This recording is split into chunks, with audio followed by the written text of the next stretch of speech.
Good morning, everybody, and thank you for joining our webinar this morning on behalf of OC STEM. This morning, we have the pleasure of having Maureen Allen from the Orange County Engineering and Science Fair Board on talking about implementing and getting started with science fair projects in your after-school programs. If at any time throughout the webinar, please feel free to ask us questions in the chat box. And just to let you know, this webinar will be recorded and archived and available at the OC STEM website at afterschool.ocstem.org. So without further ado, I have Ms. Maureen Allen. Thank you, Roy, and thank you all for attending today. You know, we are venturing into a whole new era of doing after-school programs that have traditionally been more academic in nature. We are now up to 60 years for the State Science and Engineering Fair, and we've been following the official scientific method that's been used for hundreds of years by scientists all over the world. So we're now moving into finding this rich after-school time for students to do projects and experimenting on their own, completing a project, and hopefully entering it into their local science county fair. So again, all of you who are doing this project after school, you are cutting edge, venturing into a new area that's never been done before. So congratulations for even thinking about it. So in getting started with the science fair projects, it's been my experience that having fun doing the science and having fun doing projects is the best. Broadcast is now starting. All attendees are in listen-only mode. We were doing science fair projects as part of our curriculum. I would never start off the first day by saying, guess what, you're going to get to do a big science fair project. Instead, I spent the first 3 or 4 weeks doing little mini projects, maybe a couple a week, that took 30 to 45 minutes that were lots of fun, engaging with everyday materials. And the purpose of those was not only to have fun exploring, but to learn the scientific method, the process of it, the way of thinking, without doing a formal presentation on this is a question and spending 30 minutes talking about how to write one, and then the next day spending 30 minutes on how to write a hypothesis, and the next 30 days. By the time you get done to the whole process, you're into it for 2 weeks and the kids are confused and not energized. So instead, we're flipping it over and having fun doing some experiments and following a certain protocol and format that is the scientific method without really realizing that they're doing. The scientific method is a logical way of thinking. It's a logical problem-solving model. So it's easy to follow and easy to do. And so we'll get on to showing you some few samples of some lessons that will be available on the website after this, that you can download not only the blank format sheets that you're seeing in the presentation, but also the lesson plans that go with these 6 lessons.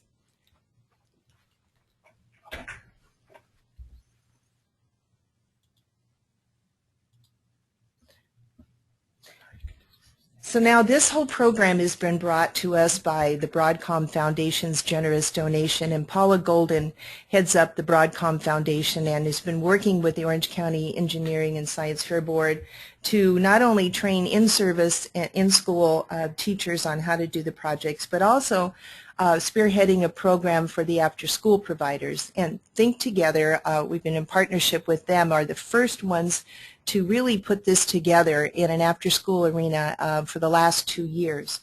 But this is a huge national, actually international effort with the Broadcom Masters, looking at middle school students only and picking the top 300 across the nation from the state fairs and then processing it down to 30 semifinalists, all who just recently went to Washington, D.C., and competed there with their projects and went to the Oval Office and shook the hand of President Obama. It is a huge opportunity for students across the nation. And we're looking at the after-school arena as having the students become science fair ready, an opportunity for them to learn the process. So if their schools have science fairs, they're ready to take on that challenge in their individual classrooms, whether it be in middle school or later in high school. And for many of the students who are working in the after-school programs, they are going to be able to go in through their after-school programs and enter their local county science fair.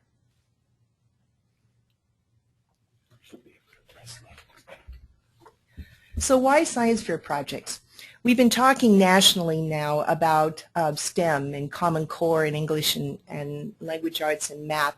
But the Science Fair Project, like I said, has been around for at least 60, 70 years in the academic world, way before the STEM initiative started. It is the perfect integrated experience for students or teams of students to experience STEM, the science, the technology, the engineering and mathematics that's used throughout the science project itself. Is a perfect example of STEM in action.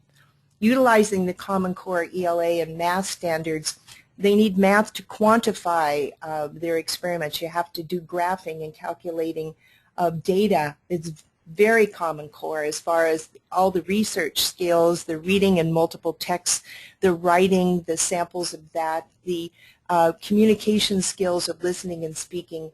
All of those are rolled into the Science Fair project. It is a perfect example of the NGSS science standards and the national science and engineering practices that we are now incorporating and using throughout the country. The VAPA, the Visual and Performing Arts standards, are here because when the students communicate their projects on backboards and display boards, they artfully put the information they have gathered so that the public can get the essence of their experience in a creative way and communicate that through their interviews and their speaking and sharing their projects with others, not only in school but after school and at the county science fairs and state fairs. And certainly it is a perfect example of utilizing 21st century skills. The students are asked to be creative problem solvers, and asked to do critical thinking as they move through and solve their problem. They're communicating that not orally but on their backboards, and they're collaborating as they work together with experts in the field and with their fellow students. So, but the best reason to do the science fair are the smiles that are on the faces of these students. This was the first group of after-school students who went to the Orange County Science Fair, and they're all Think Together students who were in those programs from 4 different sites in our first pilot year. Look at their certificates that they're proudly holding, and look at their after-school providers. They have huge smiles. Those 2 after-school providers made this happen.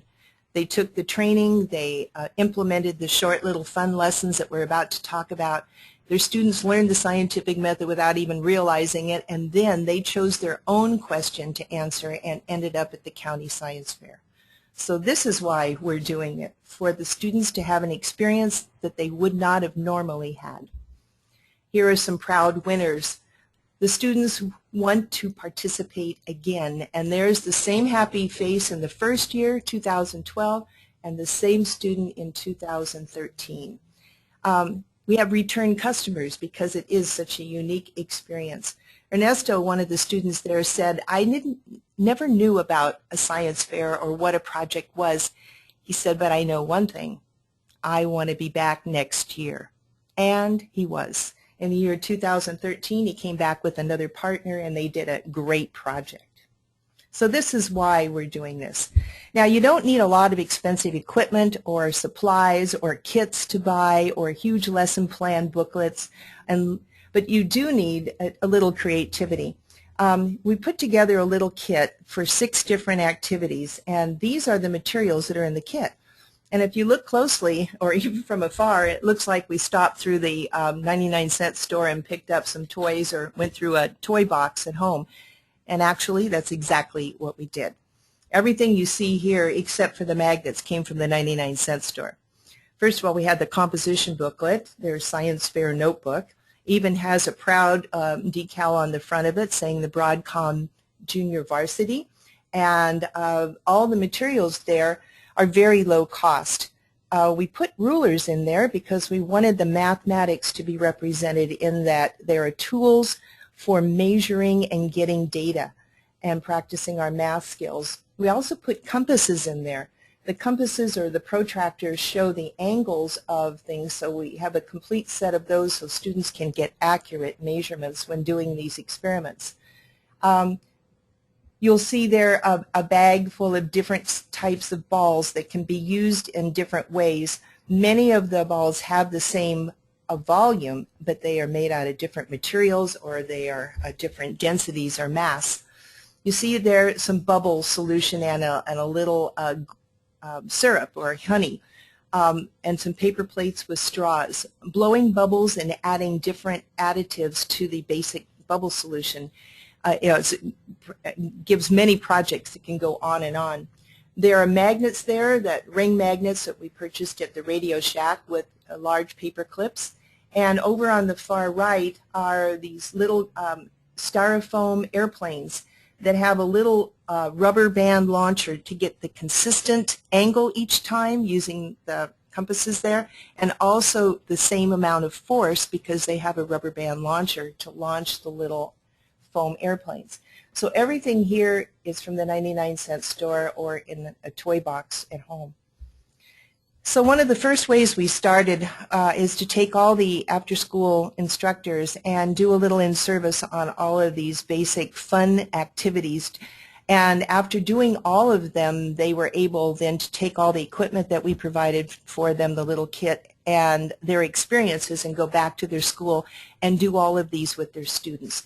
Again, they're not saying we're going to do a big science fair project, but rather they're engaging students with all these fun activities that take 30 to 45 minutes to do, getting them ready and helping them to think through the scientific method. So these are our instructors. This happens to be one of the most popular, made out of a foam insulating for heater pipes, cut apart and turned into a great roller coaster with marbles. The question there was, how does the shape of the ramp affect the distance a marble can roll from the end of the ramp? So they started with a straight ramp, a ramp with one loop in it, and then a ramp with two loops in it. Again, the variable was the shape of the ramp, and we had several different types of shapes that we tested. Another one was with toy cars, measuring the distance that they could go and changing the angle of the ramp. So the first place to begin is to have fun yourself as instructors, going through these activities and learning the scientific method in a fun way. We put together 6 lessons or so and the kit and of the materials that come with the kit that I showed you earlier. One is on magnets, and 2 of them are on cars and ramps. One is on bubbles that has several different questions, the foam darts or the little airplanes, and finally the bouncing balls. Looking at the question at the top there, you'll see where it says getting started with mini science fair projects. Project number 1 is on magnets. Notice the question: how does the placement of a mass on a magnet surface, whether it's on the edge or the center or the face, affect the amount of mass or paper clips it can hold? And there's some little drawings, and I'll show you a slide coming up on where these positions are. But just taking a very simple question and a very simple item like a magnet and saying, where's the strongest point on this magnet? Is it the end? Is it on the edge? Or is it on the face of a magnet? We are asking a question that can only be answered by doing an experiment. It's something that you can't jump on Google and find out the answer to. You may get hints and some information, but the best way and the best question is a question that can only be answered by doing the experiment, collecting the data yourself, and finding the answer to your question. So in this case, the students will actually place a little hook. They're taking a large paper clip and opening it up and turning it into a shape kind of like a fish hook. Traditionally, kids have, when we ask the question, what's the strongest point or which magnet is the strongest, you'd stick in a cup of paper clips and count how many paper clips you picked up. And that was dependent upon the surface area of the magnet and how you piled up the clips, and there were so many variables that it really wasn't accurate. So we wanted to make an accurate way of measuring the mass that a magnet could hold. So we came up with a little fish hook. This has been used for years in different classrooms. And then we would add paper clips to that hook. And when we keep adding paper clips and counting, and then when it can no longer hold that mass or attract that mass, the mass of paper clips would drop to the table, and we would count how many paper clips. And you could do this over and over for many trials, because one of the things that is most important in doing a science fair project is to do repeated trials, collect lots of data, and have that data and show it in a graph form and use that data when you write your conclusion. So we're going to take a little journey through these activities and see what they look like. This picture shows the Radio Shack magnets. They're ring ceramic magnets. They can be bought in any Radio Shack across the country.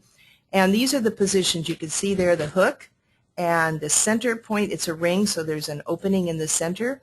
That's the center position. The face is the flat surface of the magnet, and then the edge is right out on the edge of the magnet. And this would be the setup. And we would take students through this first activity in a formal way, having them follow the process of the scientific method, but using this particular format. And these formats will be on the OC STEM website later on. But this one already has a little format to follow, but not a whole lot of room to write a whole lot of information, because this is after school, and we want to get the key things down and give them kind of a little format at the beginning to record their information, but not a lot of writing and spending time doing that, because the purpose of this is to learn the flow of thinking behind the scientific method and have a place to put their information. So this is just one sheet of paper, and it has a place to write the question. So we put in red what position on a ring magnet, the center, the face, or the edge will hold the most mass or paper clips. Now in school we talk about the independent and the dependent variables, or we talk about the manipulative, the ones that we change on purpose and test, and the responding variable. We put those little words in parentheses there so it could be used for in-service and in-school too, but basically the format should have the variable that we're testing. In this case, it's the position on a ring magnet, and we're trying 3 different positions. And then the way you're going to measure the results. All of that should be in your question. So in this question, the way we're going to measure our results will be the number of paper clips, or the one that has the largest mass. So we're going to be counting paper clips. The second step in the scientific method is for background information. At this point, we're talking a little bit about how these magnets were made, and how they're made has a lot to do in how they're shaped on how strong the magnetic force is in these different positions. So this information here could be given to students, or just kind of a couple keywords where they'd write down magnetic force and maybe a little bit on whatever they understand about magnets that could be given to them at the beginning of this. The next thing, they would make their little prediction, and in many cases this would be a guess for students, or their hunch even, and they would have to say though why they think the mass will be the strongest in which position and why, and they have to always say because. The materials are listed there, the procedure they could write, but I usually skip a lot of that and move right down to the data table. Having them set up their little data table before they start gives them a place to write, and they can work independently and not have to be directed by the teacher. So you can see on this little generic chart we already filled in the things that pertain to this particular experiment.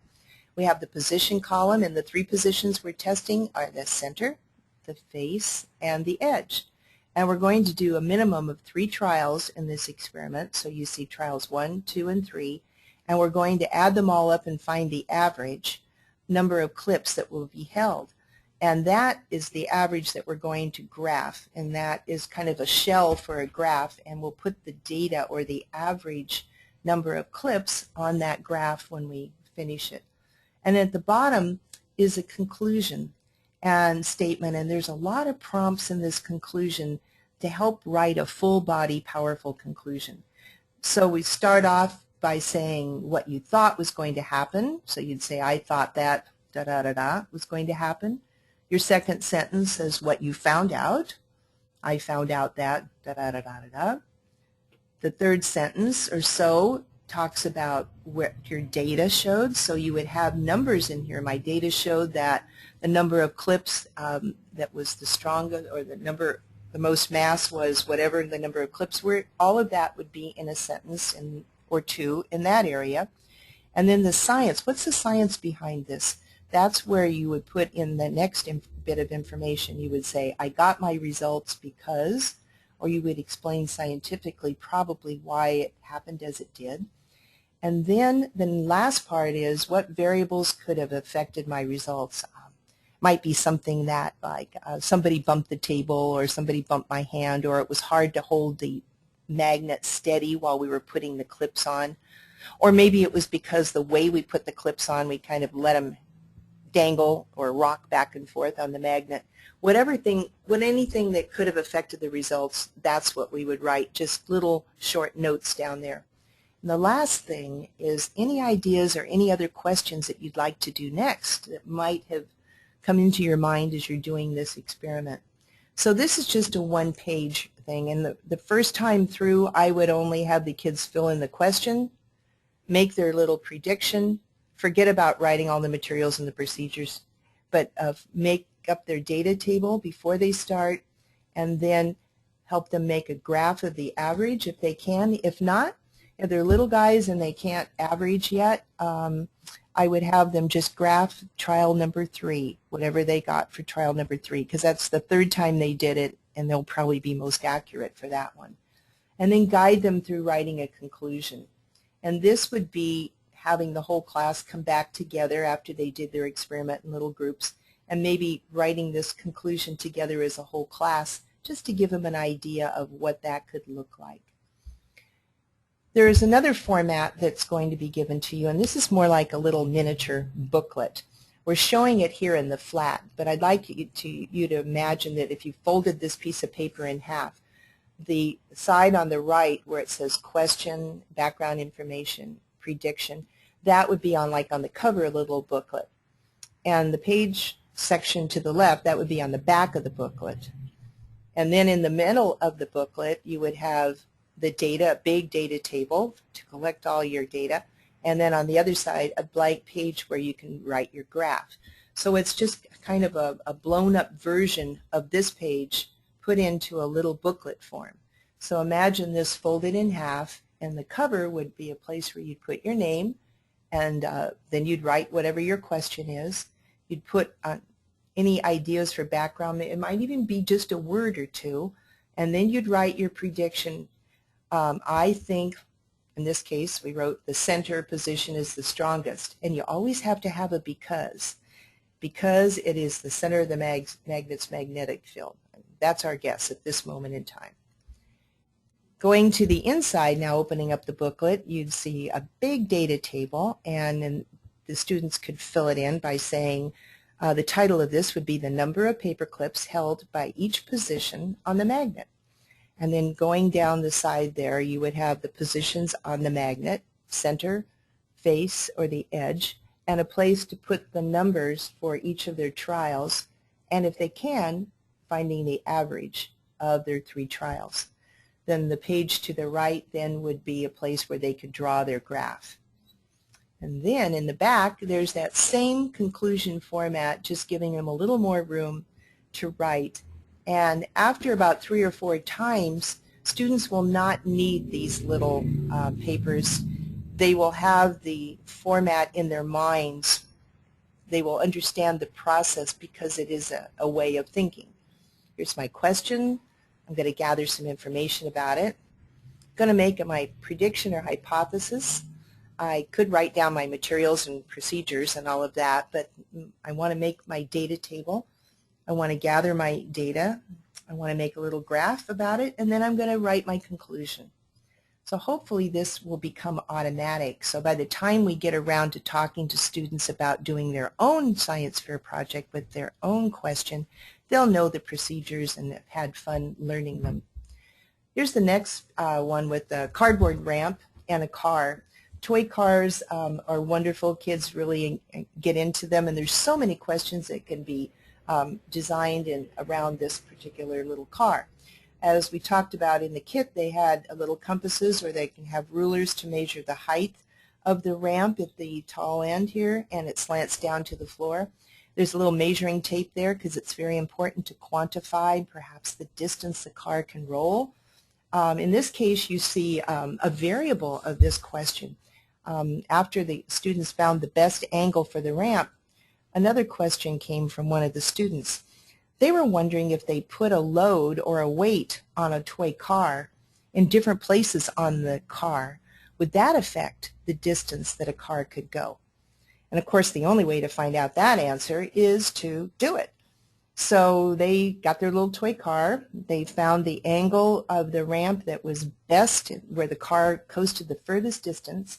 They got a little lump of clay and stuck it on the front of the car and did 3 trials, and they measured the distance it traveled from the end of the ramp to the front of the car. That was important, and they wrote that down in their data table. And they repeated this at least 3 or 4 or 5 times to get accurate data.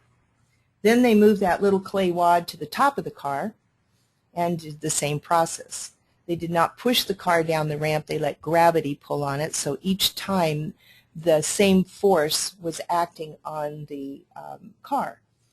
And they put that load on the center of it and did that probably 3 or 4 times and collected the data, and then finally stuck that same little wad on the back of the car and let it go down the 3 or 4 times and gathered that data.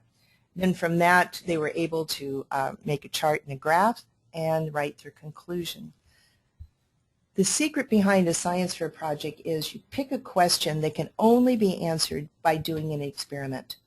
And that's the fun in it, because you get to create and design the experiment. Now here again would be what it might look like if a student was really filling this out. Again, how does the angle of the ramp, that's what our one variable, we're testing the angle of the ramp, but we have 3 little angles within that. And the way we're going to measure that is the distance it can coast. So in a perfect question, you have 2 important things. You state the variable that you're testing, or the thing that you're testing. In this case, it's the angle of the ramp, and we have 3 different angles we're testing within that. There's only one variable tested at a time, and this angle of the ramp. Then in the question, you also have to say how you're going to measure that, and you're going to measure it, in this case, by the distance the toy car can coast. So they suggested 3 different angles. Maybe a low angle of 15 degrees, a medium of 30 degrees, or a high ramp of 45 degrees. You could also use a ruler too, just to say maybe 2 inches off the ground, 4 inches off the ground, 6 inches off the ground. Whatever tool you use, if we want to involve the math in it as much as possible to keep it consistent. Then they can fill in the background with some information, make their prediction. This case, it's completely filled out. Their materials there are the toy car, the ramp. The procedures are simple. They're written out in short version. The data table has already been filled out before they started, so it's ready to roll once they get their data. Their little graph there can be made to show the results of the average distance each angle gave. And then, again, that little format, so the conclusions will be complete and full. Once a student does a couple of these types of experiments that are presented to them, they should be asked a question. And this is the most important part. Whatever experiment you do and give the students, however simple it is, when it's done, take some time to ask the question, what other variables can we test? Or what other questions can we think of to test? That's how the students came up with that idea about putting the little piece of clay on the car and changing its position. They had the regular given to them experiment. How does the angle affect? That was given to the students for their first experience. But the real power, the real inquiry comes in by asking this question. What other questions can we think of? Or what other variables, what other things can we change? And that becomes a question that's owned by the student and one that they're eager then to find out the answer. So when you gather all the students around and they've shared the answer from the question that you gave them, take a piece of paper and write down all the questions that they suggest to you. You may get 2, you may get 3, you may get 5 or whatever. Write them all down. And then the next time you pull the kids together, let them pick one of the questions that they had or one they come up with, work in teams to solve that question. Then the real inquiry begins. Then they have the real buy-in because it's their question, one that they're interested in doing. And it also takes you to the next step of having them begin to think of questions that they may want to do when they get around to doing their own science fair project. The advantages of doing this are you can still use the same materials you had, so you don't have any extra prep to do or gather. The students are interested in their own questions. It shows how scientists really work. Scientists will tell you that they make observations about something that they're working on, and when they see something happen, they say, oh, I wonder why that did that, or I wondered why that reacted as it did. And that becomes their next new question. And that's how they roll from one experiment to another, refining it and identifying new variables. So we're representing how scientists work. It also helps students learn how to control variables, how to test only one variable at a time. And that's really, really important for them to know. They can't be changing the load on the car and the angle of the ramp and maybe the surface that it's rolling onto all at the same time. They need to isolate each one of those variables. And the first time they only do the angle of the ramp. The next time, once they find the best angle of the ramp, then they use that angle and then they change the placement of the load on the car. And then maybe the third time, the third question would be which surface does it roll best on? A bumpy ramp, a smooth ramp with aluminum foil on it, or one with some sandpaper on it. How does the surface of the ramp affect the distance it can go? So out of one experiment, you can end up with 3 or 4 or more different questions. So the advantages of asking this question when you finish the one you present them are enormous. In the kit also we have a simple one, but in your classrooms or wherever you are, you usually have soap in the classroom, some type of soap, or in the restroom, or in the kitchen area. And in this case, we just have a bottle of Palmolive. Dawn is supposed to be the best bubble-blowing solution, and that may be a question you want to test.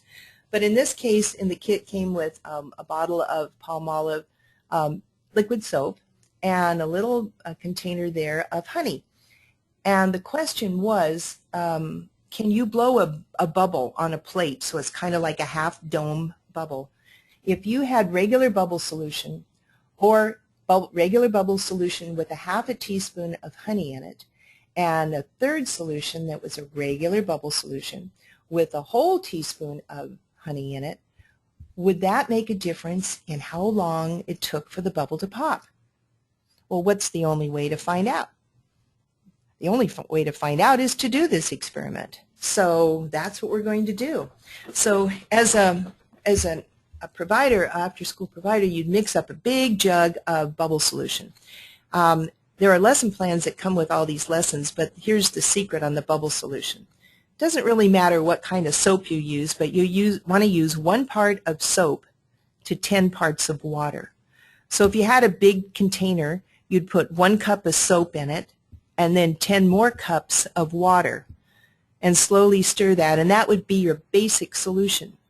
And then you can add other amounts of different ingredients to that basic solution, blow the bubbles, time them, and see which solution really helps bubbles last the longest.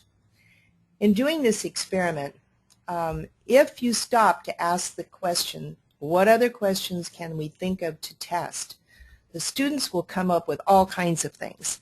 They want to put in some glue, liquid glue, to the basic solution. Or they may add molasses because it's really sticky to the basic bubble solution. Or they may want to add some Jell-O to the basic bubble solution. Whatever it is, that experiment can go on for days, for weeks. And the nice thing about this experiment, it carries over to the home. So if the kids are washing dishes at night, I've had parents tell me, I don't know what you did in school, but now they want to wash the dishes. And then after, they're blowing bubbles with different things in them. And usually they'll tell me that it's hilarious and the kids have really been enjoying it. And actually, the parents have been enjoying doing that activity. So one given question could lead to so many more questions. Therefore, again, your prep for future science fair little activities is minimal. You already have the bubble solution. You just have to look for another ingredient to put in. And you put in various measured amounts of that other ingredient. Like you have one ingredient will be the basic, compared to the next solution would be like a half a teaspoon of whatever you're adding. And the third one could be a whole teaspoon. You can also vary the amount that you're putting in. Maybe you only put 1/4 of a teaspoon or 1/8 of a teaspoon. Whatever it is, you will find out the answer by actually doing the experiment and blowing the bubbles.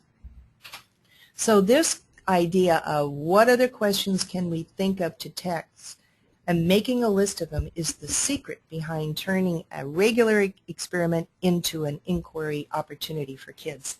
This is another one that was at the 99-cent store, and you can see the protractor or the compass there. And that nice little stick holds the angle in place, so you could place the little projectile there, and you can see that it has a rubber band launcher. And that's very important, because if you throw paper airplanes, just throwing them in the air, you can change the amount of force or the direction or the angle that you release them in, and it's really hard to quantify any kinds of experiments like that. But if you can find a launcher that has a rubber band, you still would pull it back always the same distance, or you can measure how far you pull it back with a ruler, and you can change the angle accurately. This is an example of using mathematics and science and measuring accurately as a scientist would, rather than randomly just shooting a little projectile in various ways with various amounts of force.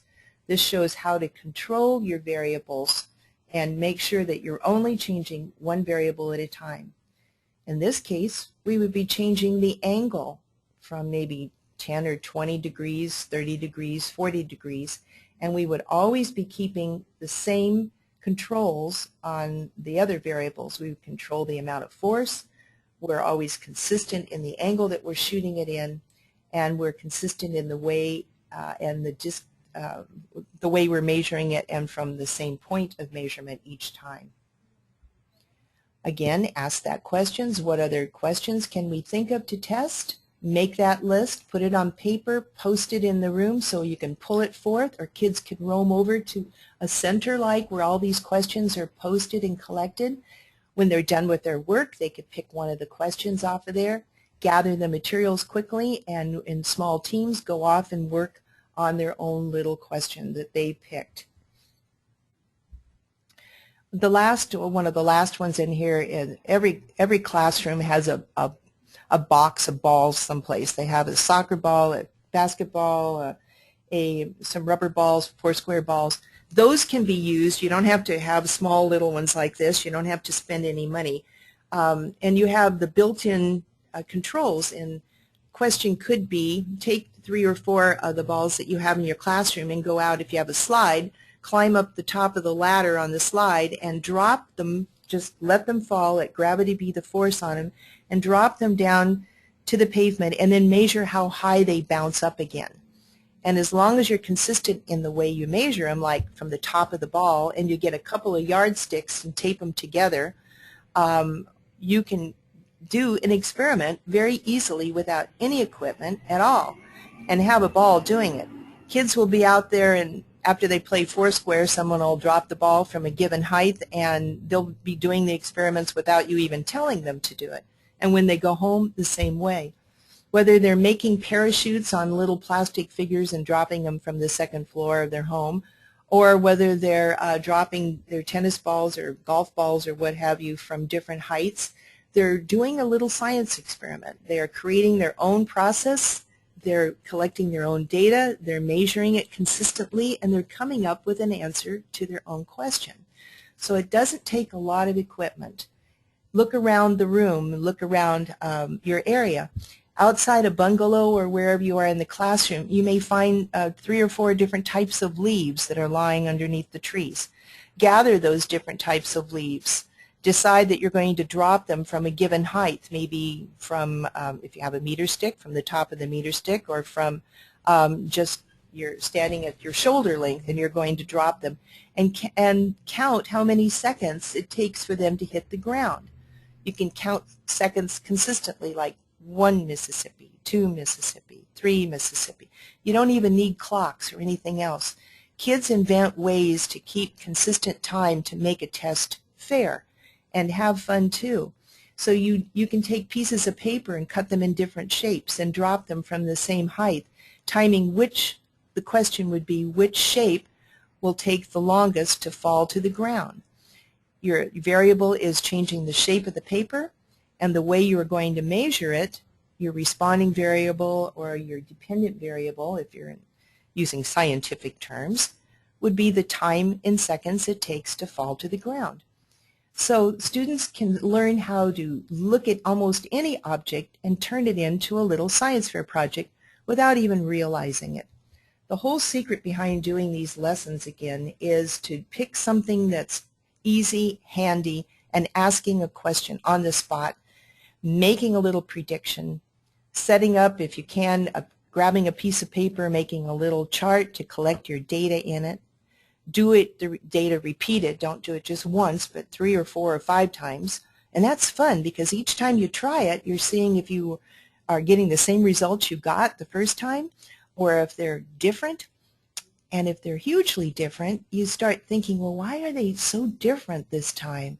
Oh, maybe it's because we dropped it from a higher height, or maybe because we pushed it a little bit and gave a little force. So getting consistency and making a fair test, which all students seem to intuitively understand about doing everything fair and consistently, that makes a difference. And before you know it, they're asking all kinds of questions using all kinds of materials you have in the classroom.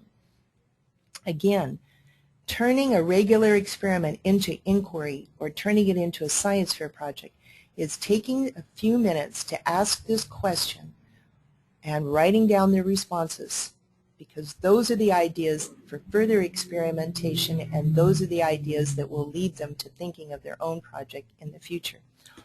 Now, after doing 3 or 4 of these, we have another little graphic organizer or format sheet, but this one's a little different. It has the scientific method on it, but instead of lines, it has boxes. And the students, and this will be a blank form, we kind of filled it in for you today. But again, this form will be on the website, so you can download it also. And this form, the students will write in the boxes that are labeled, like they'll write their question in the box that's labeled question. They'll write their hypothesis or prediction in that box. They'll make a couple little notes, maybe, not a lot of information, but information they can go look up later and gather more, but they'll put a few notes in the background information box. You'll see a data table box, kind of a skeleton one, so they'll change that into making it relate to the experiment that they're doing. A little box for procedures, one for a graph or what have you, and then again that conclusion format to get them into writing full-bodied conclusions, so they just don't say the green car won or the one with the blob on top won, the end, but they're doing more thoughtful thinking and writing. Once they have these already written out in the boxes, you can take a piece of construction paper, and the large size, and fold it into thirds so it looks like a little backboard. And we're going to make a miniature science fair backboard. So they would cut out all the boxes on this sheet, cut them all out. If they're working in a team, they can take little boxes and cut them out separately, and then take a glue stick or tape and tape them onto a miniature backboard, and they will have it all filled in, and they'll have their own little miniature science fair. I love to use this backboard format when I've posed to them after they've done 3 or 4 different experiments that I've given them. I say, looking at all the stuff that we've been using in the classroom here, or things in the room, or the experiments we've done in the past, can you come up with your own question? This is going to be your own team or individual question, your own little science fair that you're going to project you're going to do by yourself. I would distribute this paper all in blank form, and they would proceed then to go to the materials area where I've had all my materials. They'd look at it, and or they'd look around the room, or they may have something on their own, and they would write down a question that they want to answer for their own little miniature science fair project. And then they'd go about doing the experiment, collecting all the data, writing everything up on this form, and then cutting it out and gluing it onto this miniature backboard. At that point, then we'd put all the miniature backboards on a table, and then we would have our own little after-school miniature science fair. And we would go from project to project and looking at all the backboards, and then we'd have every student sit down on the floor and have whoever backboard is up first, they would explain to and share their project with the whole group. So perhaps it's one of the students would stand up and they'd say, my project was I wanted to know which angle was best for a car to roll down and coast the farthest. So my question was this, my prediction was this, here's my data table, and there's a graph showing my results, and my conclusion was da-da-da-da-da-da. That would probably take a minute or a minute and a half, but the students will have an opportunity to share their project. They will be doing all the listening and speaking standards at the same time, plus enlightening other kids about what they found out. At this point, after doing this little activity, is when I finally ask them and tell them about the exciting opportunity that's coming up to enter a science fair at the county. By this time, they've done 4 or 5 little fun experiments, and they've even created one of their own, and they even made a little backboard. Then when I present the idea of doing a science fair project, it doesn't sound that overwhelming. In fact, they know the process. They've been living it. They've been doing questions on their own. They've been having fun with it, which is so important. And now doing a project on their own seems like just an extension of what they've been doing already. It doesn't seem like a hugely overwhelming project, because all the information that's on the backboard will be typed and just blown up, change the font, and put it on a backboard for the county science fair so it looks like an official project. Sometimes it's just as simple as changing the font, changing the size, and also adding more information on background, a little more research, writing complete sentences for their materials and their procedures, where before they might have just taken a few easy notes.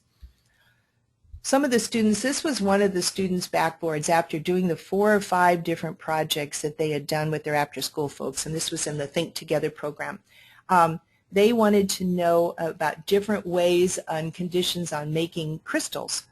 And so down there in the aluminum foil, you'll see different size crystals that are hanging from the pencils, but they had done this project in the after-school arena. There were 3 students who worked on it together.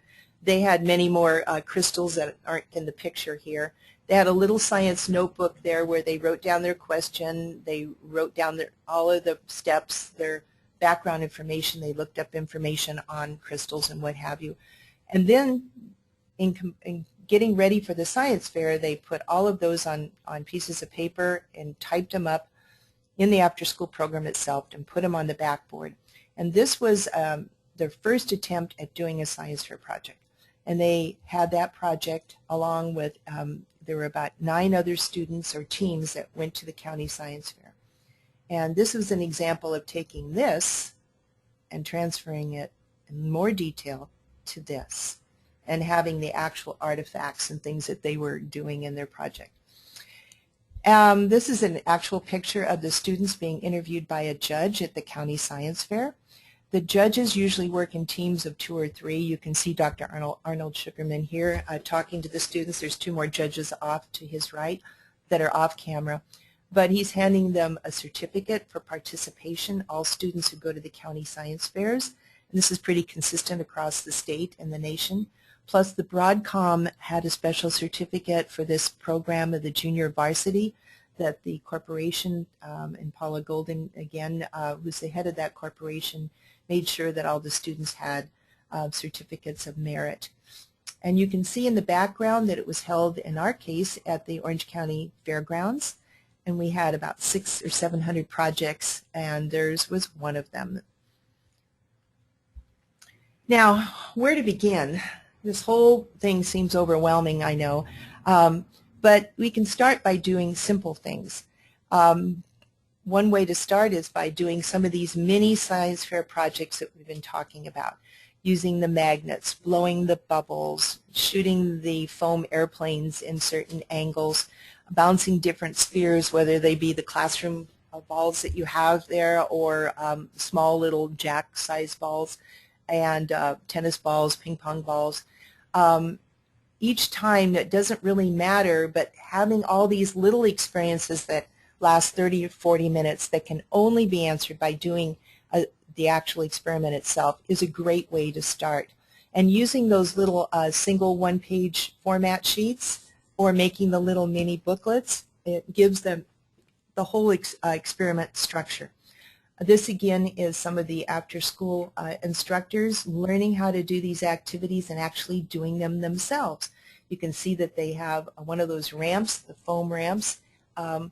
Again, that cost about $1.30 at the Home Depot in the plumbing department. These are foam that you would put over the hot water pipes. They're already cut on one side. We just cut down the other side and turned them into ramps. And they're measuring the distance that the marbles go with different shaped ramps. So start with your faculty, start with your after-school folks, and have them do the actual projects and have fun doing them using the little format sheets so that they feel comfortable with them and have fun with them also. After doing number 2 there, after doing 3 or 4 mini projects, they would work in, the students would work in teams, probably 2 or no more than 3, to answer a question with materials that they already have already used. So this is when you ask the students, what other question can you answer with that you, or a variable that you want to test? What other things can you think of? And again, writing them down so that they start thinking and remembering these things. When they come in from school, they finish their homework, they could go over to the little science fair or the science corner, look at some of those questions that they generated from before. Have the materials ready there that you used before in a box or what have you. Have them check out the materials and go off in a corner someplace and work together. This is also a great opportunity to use mixed grade levels. In an after-school situation, I know you may have students that are kindergarten or first grade along with students that are 6th grade or middle school. Putting together teams of students from many grade levels really helps. The creativity of the young students is still there, and the older students can help with the measurements and maybe even writing down some of the information. Having extra copies of those little blank formats or the mini booklets handy there in that center, they can just grab that and go, fill out the question, make their prediction, make a little data table real quick, and then write a conclusion. And that, getting that practice and having that set up as a center is a great way to move forward. Conducting your own little mini science fair by using that little mini backboard template that had the boxes on it and cutting them out and then making it look like a miniature science fair. That is really important to finalize this. And you wouldn't do that little miniature backboard until you've done probably 4 or 5 little experiments. At that point, they get to choose. And you can see in our little training session, we had stuff all over the room. And in teams, the instructors went around and looked at all the stuff, and then they saw something that caught their eye, a question that they thought would be fun to answer, and they picked their own question. They set it. By this time, they could set up their own data table. They could measure their own results and they could write their own conclusion. So as instructors, doing this first yourself is the best place to start. Then having kids do them in teams is the second thing, and then finally having them make the miniature backboards and sharing their projects sets them ready to do their own science fair project. So again, looking at little sheets like this, you could have just a place for a question, a place for a hypothesis, a place for a data table, and a place to write their conclusions. Make it simple, make it on one sheet of paper, and it will be really helpful. There are some places to go for added resources, and this first one that I'm suggesting is the JPL NASA site. And if you just Google JPL/NASA and then write Science Fair, it'll take you right to this. And Oda Luff is one of the NASA educators and put together a great, and the team there at JPL, put together a great series on each of the steps to the scientific method. They're short, they're quick, they're engaging, and the students as well as instructors can look at them and understand exactly what to do. They have a series of 5. The first one is on writing a good question, and the second one is on and getting started. The second one, they interviewed 2 of the JPL engineers, and they showed them a picture of a regular neighborhood kind of computer drawing, and they asked them to just look at this picture and can you think of any questions that you could answer with an experiment? Are there any clues or hints in here? And each one of the engineers looked at the picture and thought of 3 or 4 different kinds of experiments that they personally could do just from looking at this picture of this little neighborhood. So that video clip is really important to show the kids. And it shows that questions are everywhere. They're in your classroom. They're in where you're going to and from home. They're in your home. There are things that are happening at school, things that are happening that you just kind of wonder about. And when you start wondering about it, then you can design your own experiment and find out the answer by doing it. So this JPL NASA website is a great resource to go to build the fundamental understanding. And I think after doing 4 or 5 of these little experiments and then making the little miniature backboard, then I would show this JPL series, because it will make more sense to them at that point than if you started off by just showing this series. It looks more complicated than it really needs to be. Once they get to the point of thinking of their own project, Science Buddies is a great resource, and you can Google just Science Buddies and it'll come up. But we put the website there. And they have many, many things on this website that help students and teachers do science fair projects. They have all kinds of resources, but the one resource that really, really would work well when the students need to kind of think of a question, they're having a little difficulty. They have a student survey site that you can go to, and it just click on getting a question or getting an idea. And you click on that, and they have about 25 questions that they will ask the students. And the students will respond to those questions on the computer. They will type in their answers. So the first question may be, how much time do you have to do this experiment? 1 week, 4 weeks, 2 months, whatever, or a short time or a long time.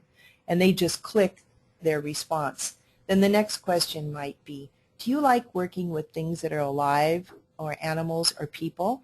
And if they say yes, they'll click that. So they're going to ask them 25 questions, and these questions will help narrow, their responses will help narrow down their interests.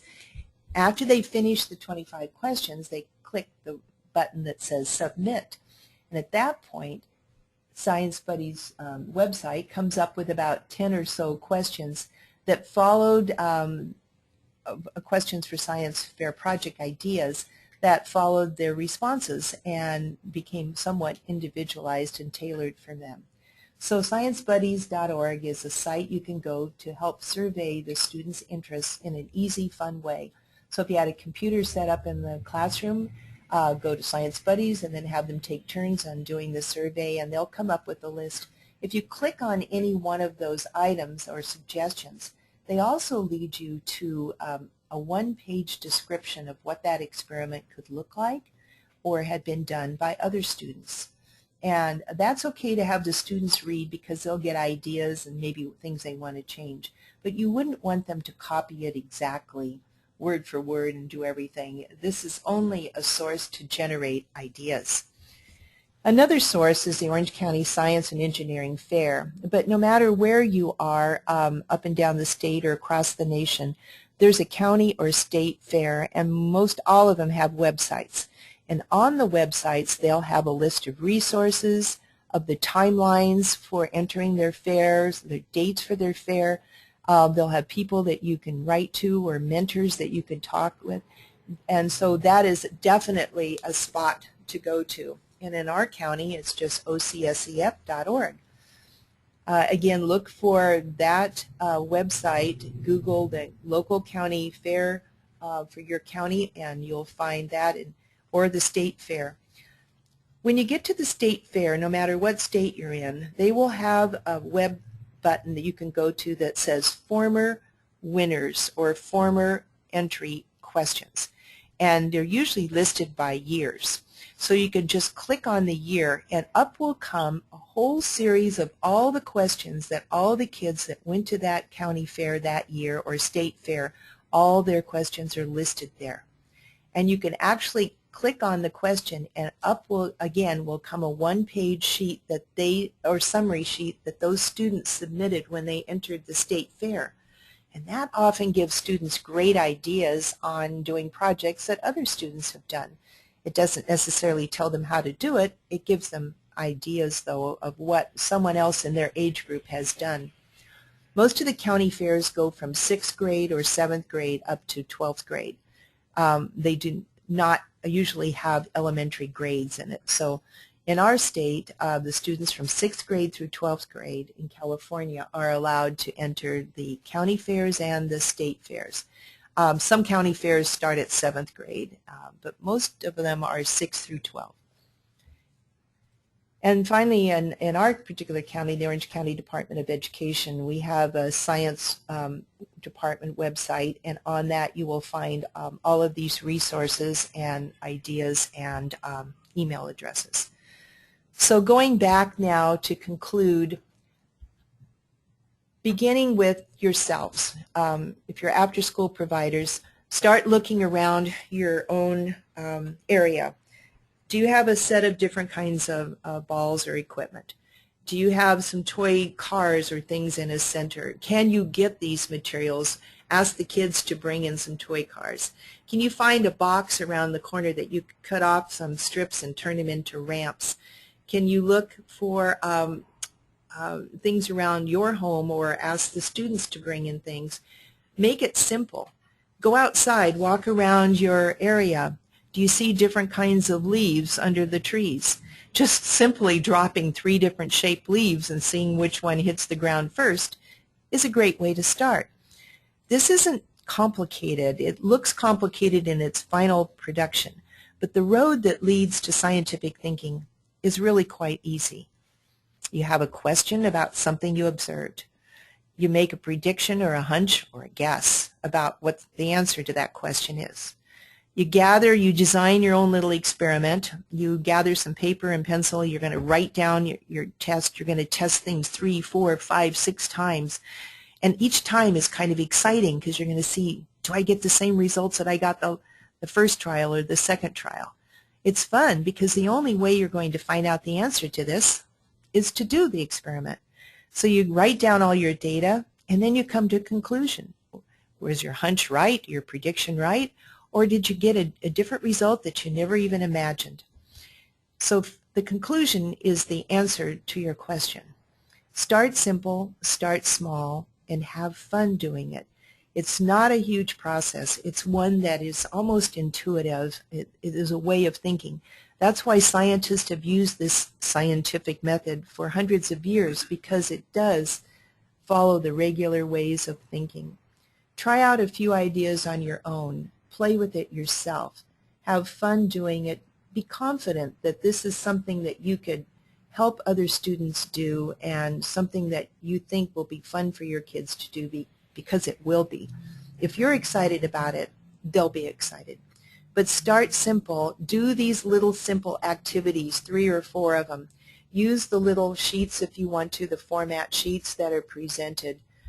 Make a little miniature backboard when you finally have done 3 or 4 of these, and then introduce the idea about doing a science fair project. By that time, they will not be overwhelmed. They'll be on board, and they will have had great experiences having fun with you. So I'm hoping that some of this today has really helped give you ideas about things to do, but my wish for you is to just step out in faith and try this, because you're going to like it and enjoy it, even though you may never have done a science fair project before in your life, and quite honestly, most of us had not done that. So this is a new adventure, but realize that you are connecting to the movement throughout this country to have more students participate in science and mathematics, to have STEM experiences that engage their minds. You want them to practice the 21st century skills of creativity and critical thinking, being able to communicate what they've learned and done to others, and to collaborate with others in solving problems. Working in small teams of 2 or 3 are ideal for the after-school setting. Cross-age groups are ideal for the after-school setting. And taking the materials that are in your real world, asking real questions, make this learning real for students.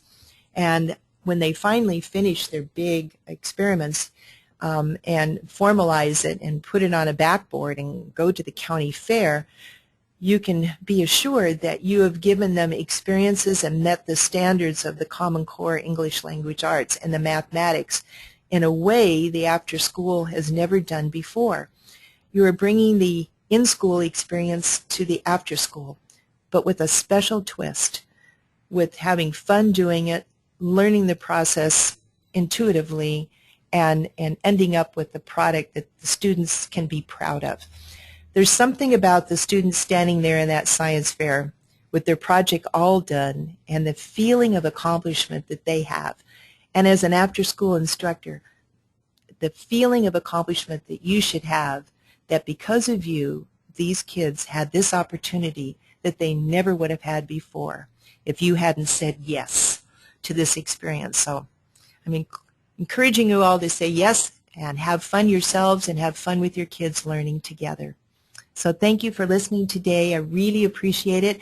I'm available for questions. I have my web address on the front of this on the first page, and we'll be leaving materials through this network that you can use and adding to them as we go along. So thank you very much. I look forward to seeing you at the State Fair. Bye-bye.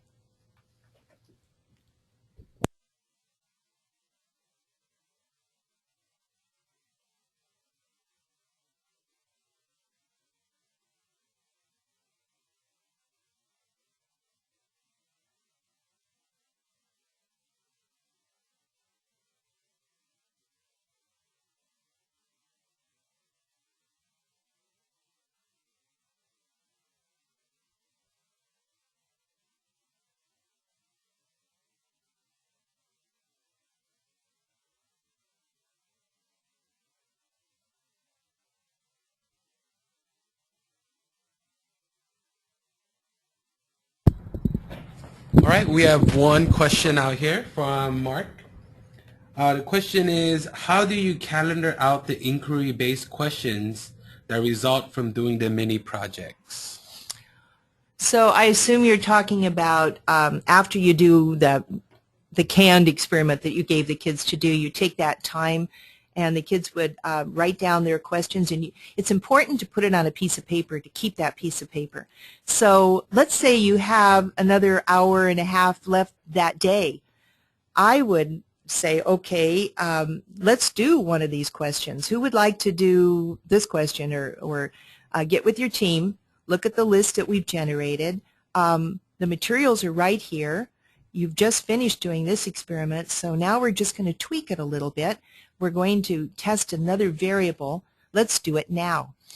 It's amazing how that happens. When I used to do that in the classroom, let's say I had another 20 minutes, and we generated the questions that we could ask, and then when I said, let's do them now, they go, now? We actually get to do it now? Not like a week from now? I'd say, sure, we've got 20 minutes, let's go for it.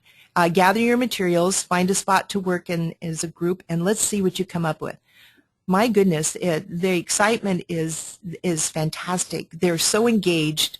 Nobody fools around because they really want to find out the answer because it's their question.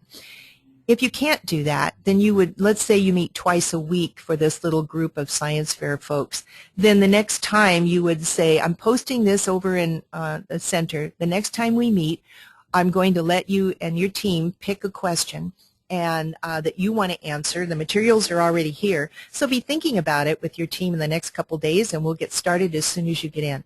So, it just depends on your time, but if you want to have a science fair project finished, I would do 4 or 5 of these, 1 a week, maybe 2 a week if you could. So in 3 or 4 weeks from now, you will have done 3 or 4 of these plus some spin-offs.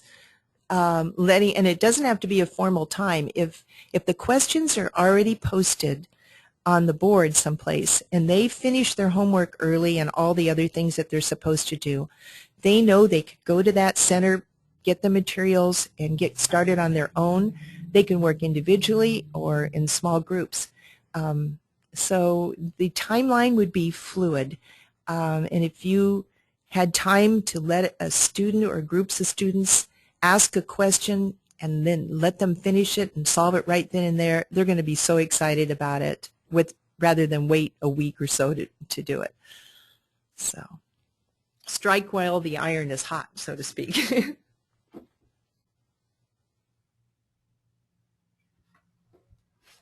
All right, thank you so much. If there aren't any more questions, yes, we got one more question.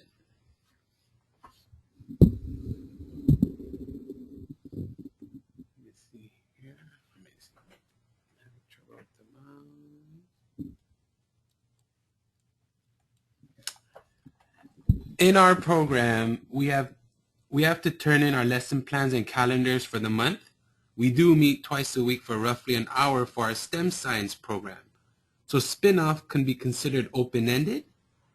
I just know that when a district comes to observe, they'll ask, where's the lesson plans for this and such? Well, I understand that.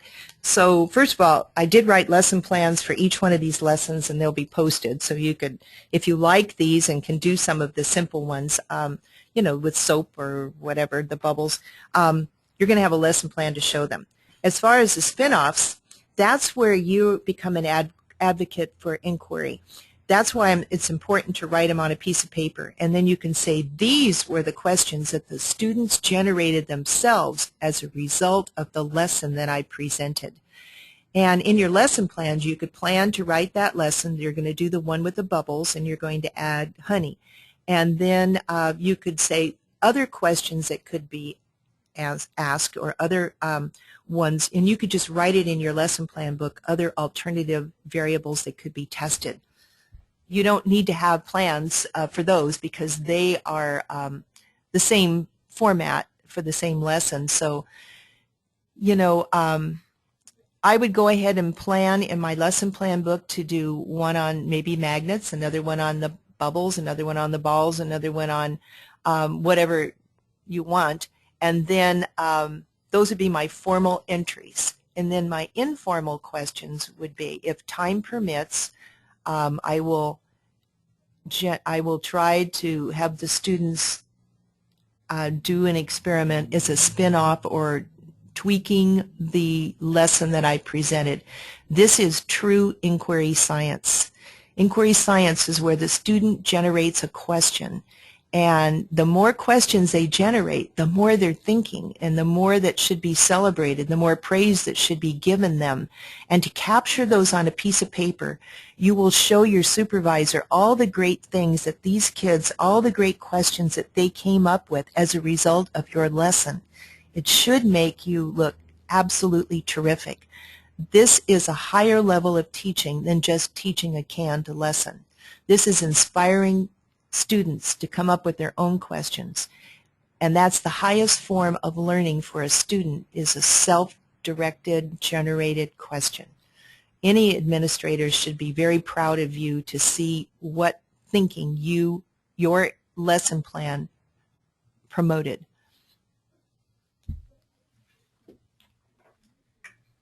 All right, thank you so much. Is there any other questions? Fantastic. I love the advocate for inquiry term, and I think that is awesome and a great piece of advice for anybody, because that is the structure of a lot of programs and classes. Whether it's their own supervisor or their own program, or even the district, they want to see what the lesson plans are, but this is just a whole way another of thinking, and I think absolutely exactly what you said, that it's great evidence to show the great work the students are coming up with. Right. This is a student-led activity that's following up from a lesson I did start and create. Right. Are we still on? Yes. Well, I think that's so right, Roy. A teacher really wants to inspire their students to think on their own. A canned lesson or a lesson that's presented to them step by step is somewhat inquiry, but you really want them to take ownership for it and run with it themselves. Once they start doing that, they'll look around their own environment and they will automatically start coming up with questions, and they'll start thinking about this.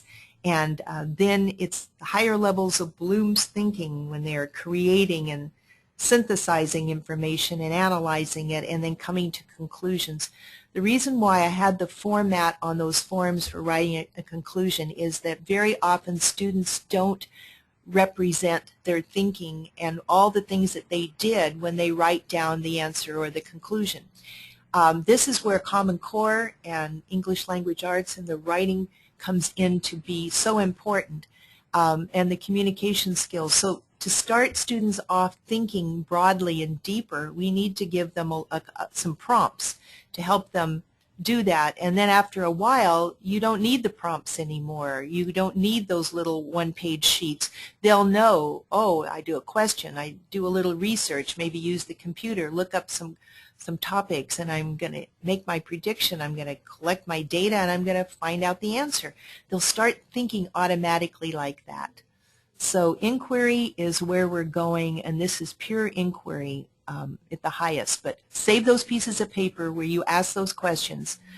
Staple them all together or put them around all over in a particular corner of the room so they're always there and ready to experiment with.